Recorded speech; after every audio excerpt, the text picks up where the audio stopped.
a meditar en la palabra del Señor en esta noche.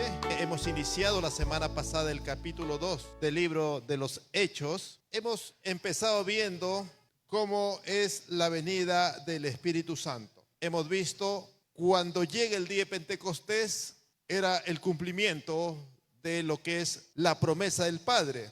Hemos dicho que el día de Pentecostés se celebraba 50 días después de la Pascua. Jesús estuvo 40 días con sus discípulos, luego ascendió a los cielos y 10 días después era la fiesta de Pentecostés o fiesta de la cosecha, y fue cuando el Espíritu Santo vino sobre los discípulos. Pero hay otra particularidad más que nos amplía en Levítico 23, versículo 15 al 16. El día de Pentecostés era celebrado 7 semanas después de la Pascua, después del día de reposo.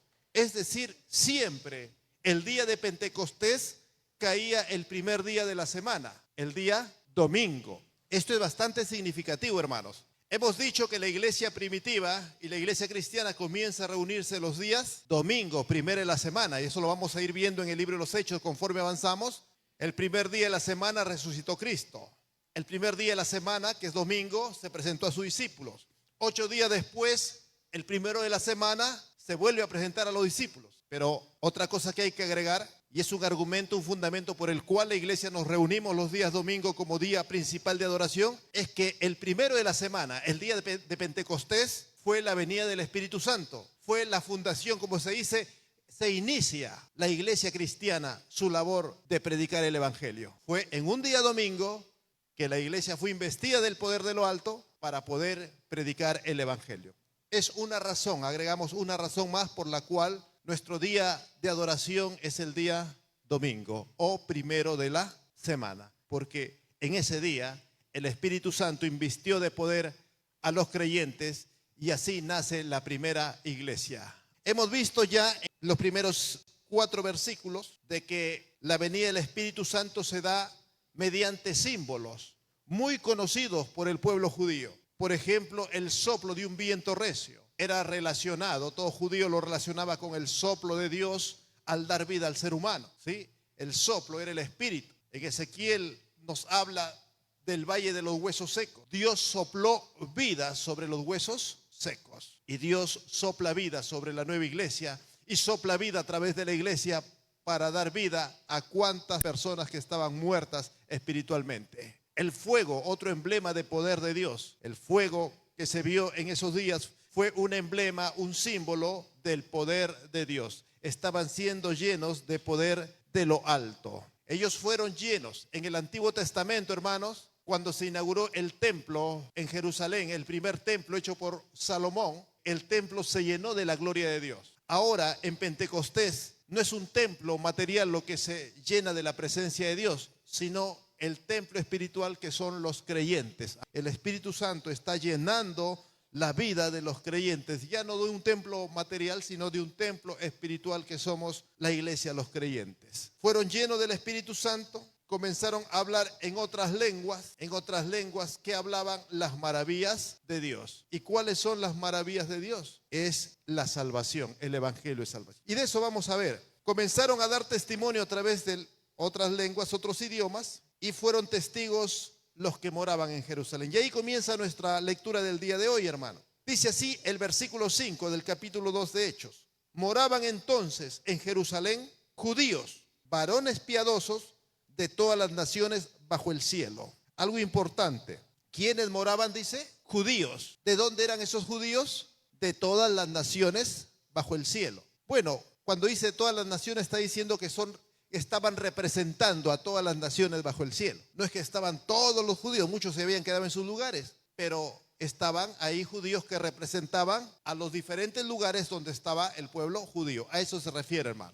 No es una precisión matemática, sino está hablando de manera figurada. Al haber representantes peregrinos judíos que venían de diferentes lugares, entonces todos los lugares conocidos estaban representados por los judíos que vivían en otros lugares y habían venido a la fiesta de Pentecostés en esos días. No eran gentiles, eran judíos. Cuidado, vayamos a confundir y pensar que eran gentiles los que están viendo esto. No, eran judíos que habían nacido en otros lugares, que vivían en otros lugares y que estaban ese día, esa temporada, ahí en Jerusalén, habían venido para la fiesta de Pentecostés. Entonces el Espíritu Santo se va a manifestar, se va a derramar a judíos en ese momento y va a testificar en un primer momento a judíos. Pero lo importante aquí que eran judíos los que van a estar presentes ahí en Jerusalén, que son los testigos del inicio de la iglesia, del derramamiento del Espíritu Santo. Luego el versículo 6 nos habla de otro simbolismo más, el estruendo, dice. Mire el versículo 6 y dice: y hecho este estruendo, se juntó la multitud y estaban confusos porque cada uno lo oía hablar en su propia lengua. Hay un estruendo. Eso nos hace recordar en el monte Sinaí. Hubo estruendo tremendo en la cual Dios se manifestó. En el monte Sinaí Dios inaugura, Dios inicia a Israel como nación. En Pentecostés Dios inicia a la iglesia como nación santa, como pueblo de Dios. El Israel material físico se inició con grandes estruendos en el monte Sinaí. El Israel espiritual, que es la iglesia, se inicia en Pentecostés también con un gran estruendo. Este es un simbolismo más que estaba dentro de la mente y el corazón de los judíos. El versículo 7 nos va a hablar del asombro de los judíos que son testigos de este acontecimiento sin igual. Dice el versículo 7: y estaban atónitos y maravillados, diciendo: mirad, ¿no son galileos todos estos que hablan? ¿De qué estaban maravillados? De que los galileos hablen en diferentes idiomas. ¿Por qué? Porque un galileo era considerado una persona sin educación, sin un acervo cultural. Prácticamente antes como ahora cualquier persona no podía hablar y dominar tantos idiomas. Entonces, que no son galileos, ¿cómo es que pueden hablar varios idiomas? Si eso solamente lo puede hacer gente educada, gente que tiene capacidad económica para poder educarse. ¿Cómo es que estos, siendo pobres, el último peldaño de la sociedad israelita, pueden hablar en otras lenguas? Por eso dice: y estaban atónitos, maravillados, diciendo: mirad, ¿no son galileos todos estos que hablan? ¿Cómo pues les oímos nosotros hablar cada uno en nuestra lengua en la que hemos nacido? Muchos de estos galileos hablaban en una lengua extraña que tal vez ni ellos mismos se entendían, pero los testigos sí les entendían. Acá hay otro paralelismo y otro simbolismo también. ¿Se acuerdan lo que ocurrió en el Antiguo Testamento, en el Génesis, en Babel? Producto de la rebelión del hombre, Dios confundió sus lenguajes y eso ¿qué generó? Separación y rebelión. Entonces aquí ocurre otra cosa. Dios va a unir en un solo pueblo a través de manifestar en los diferentes idiomas las maravillas del Evangelio. Luego, el versículo 9 nos va a hablar de la totalidad del pueblo judío que estaba representado en ese momento. Dice, versículo 9, partos, medos, elamitas y los que habitamos en Mesopotamia, en Judea, en Capadocia, en el Ponto y en Asia, en Frigia, Panfilia, en Egipto, en las regiones de África, más allá de Cirene, y romanos aquí residentes, tanto judíos como prosélitos. Entonces está describiendo lugares que estaban al norte de Jerusalén, al sur de Jerusalén, al este y al oeste. Como dice en otra parte de la Biblia, los 4 ángulos de la tierra estaban representados ahí, el pueblo judío, o de los 4 puntos cardinales de la tierra estaban representados ahí, pero todos eran judíos como prosélitos. ¿Quién era un prosélito? Un prosélito era un gentil, es decir, un no judío que se había convertido a la religión del judaísmo y que venía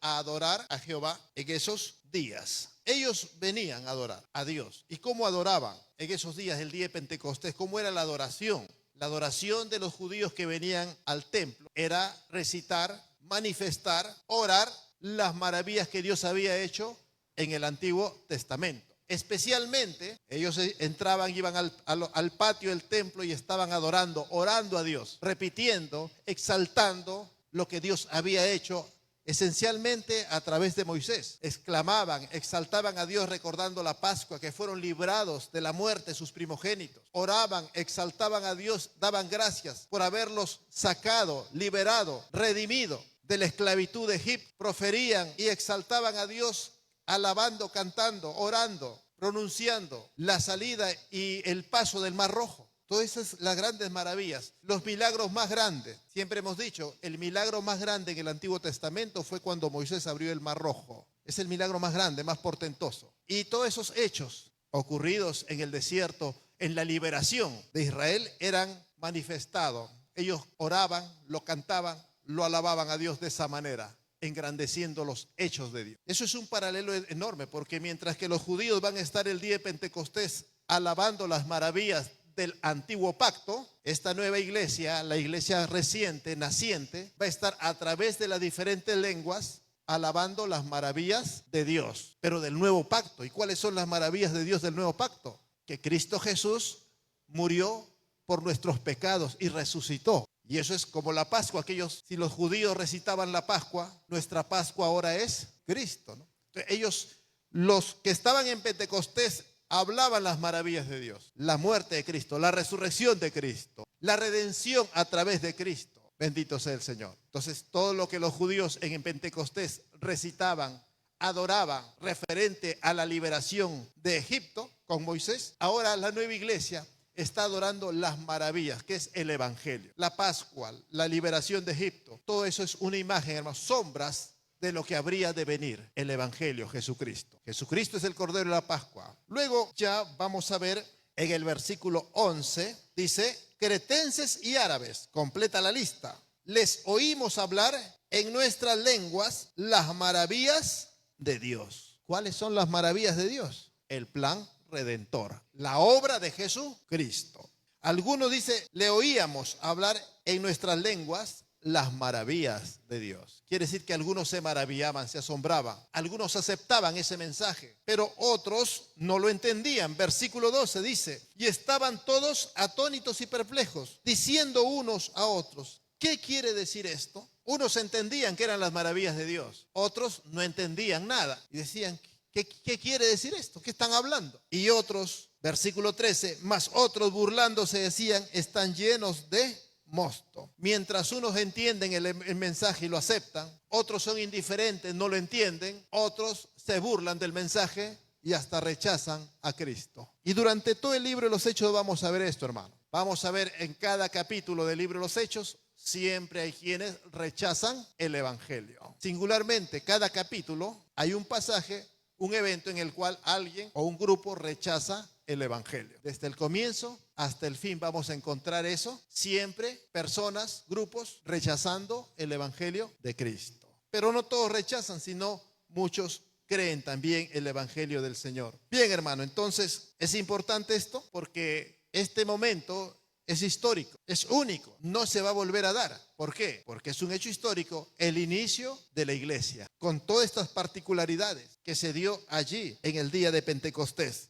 Hoy día entonces aprendemos que ese acontecimiento fue un día primero de la semana. Y eso es significativo, dije al comienzo, porque la iglesia le da un valor significativo al día domingo primero de la semana. Por eso es que nos reunimos y por eso es un motivo más por el cual la iglesia adoramos a Dios en día domingo como nuestro día principal de adoración. Animamos a la iglesia, hermanos, a darle ese valor que tiene el día domingo, el culto de edificación o el culto de adoración congregacional. Es importante, es muy significativo. No es solamente la resurrección de Cristo, es también el nacimiento de la iglesia como cuerpo de Cristo encomendado a la gran comisión aquí en la tierra. Dios nos bendiga, Dios nos ayude y sigamos adelante buscando al Señor, así como los primeros cristianos.